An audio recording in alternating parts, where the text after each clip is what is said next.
My name is Shakir and I'm a mechanical engineer student. I would like to ask you a question that how can you prove to an atheist scientifically the existence of God?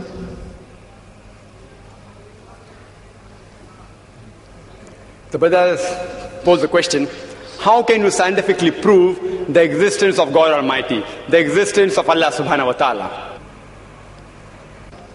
Especially to an atheist who does not believe in God. The first thing I will do is that I will congratulate that atheist. I'll congratulate him. You know why? If you look around us, he's a Hindu because father is a Hindu. He's a Christian because father is a Christian. Some Muslims are Muslim because their fathers are Muslim. This person, though he may be coming from a religious background, he does not believe in the false God which his parents attribute to.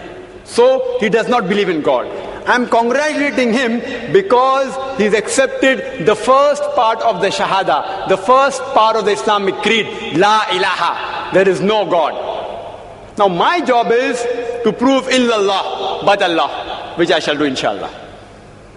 To the other people, I have to first remove the wrong concept of God and then prove the right concept of Allah subhanahu wa ta'ala. Here half my job is done. He has already said La ilaha. There's no God. Now I have to prove illallah, but Allah, which I shall do inshallah. You ask this atheist that suppose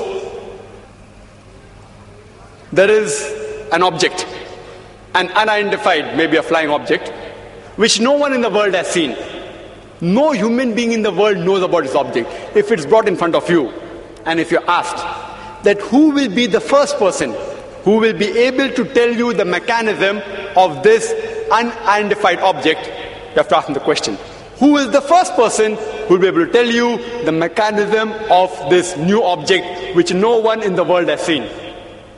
After thinking for a while, he'll give the answer. The person who will be able to tell you the mechanism, the first person, is the creator of that object. Some may say manufacturer, some may say producer. Whatever they say, don't grapple with the word, accept it. It will be somewhat similar, either creator or producer or manufacturer. But remember what he has told you. Keep it in your mind. Then ask him the next question. How did the universe come into existence? How was it formed? He will tell you by the Big Bang Theory. Tell him the Quran mentions in Surah Anbiya, chapter 21, verse number 30, about the Big Bang Theory. Who could have mentioned this in the Quran 1400 years ago? So he will tell you, maybe it's a fluke. Don't argue with him. Next part of the question. We did not know that the light of the moon is reflected light. We came to know recently. You ask him, he'll tell you, yes. The light of the moon is reflected light. It's not its own light. When we discovered, he will tell you recently, yesterday, 50 years back, 100 years back, yesterday in science. You tell him, the Quran mentions that the light of the moon is reflected light 1400 years ago. Who could have mentioned that? Maybe somebody had a wild guess. Don't argue with him. Continue. We thought the sun was stationary. You ask him, is it stationary? He'll say, no, it's rotating and revolving. When did you learn this? He will tell you yesterday, 50 years back, 100 years back. Quran mentions this 1400 years ago. He will hesitate, but may say, maybe some intelligent person wrote it. Don't argue with him. Continue. How was the universe initially? What is celestial matter? He will tell you, it was smoke. How did you come to know? We have got proof, we have got evidence. You tell him, Quran mentioned this 14 years ago. Who could have mentioned that? He will hesitate. Don't wait for response. Continue. Keep on posing question after question. All that I give in the lecture, keep on posing one question after the other. That water cycle, how do we come to know about it? Quran mentioned 1400 years ago. About every living thing made from water. Who could have mentioned that? Quran speaks about botany, the male and female. Who could have mentioned that? Pose one after the other and ask the question, who could have written that?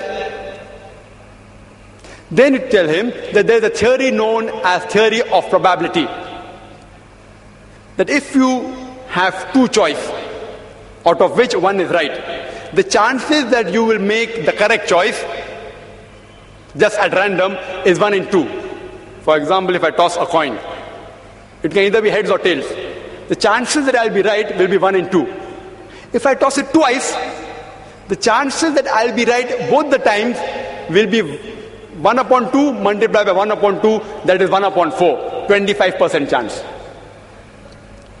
If I toss it thrice, chances I'll be right all 3 times, 1 upon 2 multiplied by 1 upon 2 multiplied by 1 upon 2, it's 1 upon 8, 12.5%. A dice has got 6 sides. If I throw a dice, the chances that at random I'll be correct is 1 upon 6.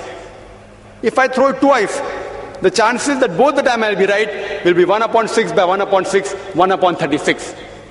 This is called as theory of probability. If I throw the dice twice and then toss a coin, all 3 being right will be 1 upon 6 by 1 upon 6 by 1 upon 2 is 1 upon 72. So you ask him, the chances may be, if you ask, what is the shape of the earth? There are various shapes. Some may say it is flat, some may say it is triangular, some may say it is hexagonal, some may say pentagonal, some may say heptagonal, some may say square. Say there can be 10 shapes. Some may say it is round, it is spherical.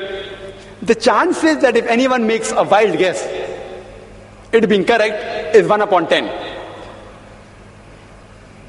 The light of the moon, it can either be its own light or it can be reflected light. The chances that you make a wild guess and it being correct will be 1 upon 2. The chances that both shape of the earth and light of the moon being reflected light, both being correct, if you make a wild guess, it will be 1 upon 10 multiplied by 1 upon 2, it is 1 upon 20. What can the living creatures be made of?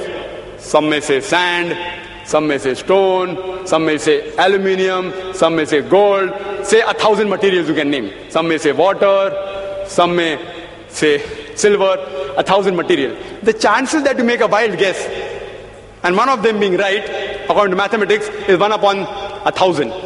The chances that all 3 being correct, the earth is spherical, light of the moon is reflected light, and every living creature created from water is correct, will be 1 upon 10 multiplied by 1 upon 2 multiplied by 1 upon 1,000. Answer comes to 1 upon 20,000 or 0.005%. Quran speaks about scientific science more than 1,000 verses. In 3 verses, the answer comes to 0.05%.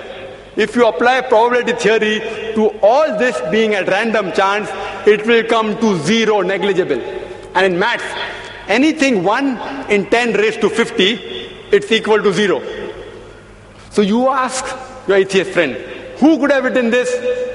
The only answer he can give you is this first answer, the creator, the manufacturer, the person who has produced it. That's the only answer, there's no other answer.